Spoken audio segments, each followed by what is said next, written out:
Hi everyone and welcome. In this video we will be discussing about how to add visit my website on LinkedIn.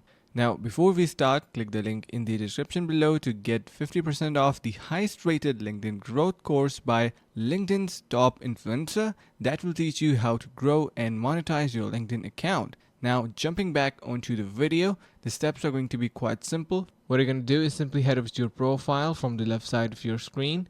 And once you are there, click on this pencil icon. Just wait for a couple of seconds. Now scroll all the way to the bottom and you will be able to see add a link that will appear at the top of your profile. Enter in here the link that you want to show up and click on save. Eventually, what is going to be happening is it will be displayed somewhere around in your profile, and that's how you can add visit my website on LinkedIn. I hope this was helpful, and before we get to the end, do not forget to get 50% discount to start growing your LinkedIn account by clicking the link in the description below. So that is it for this video. Make sure to subscribe to our channel, like the video and share it with your friends. Thank you for watching and see you guys around in the next video.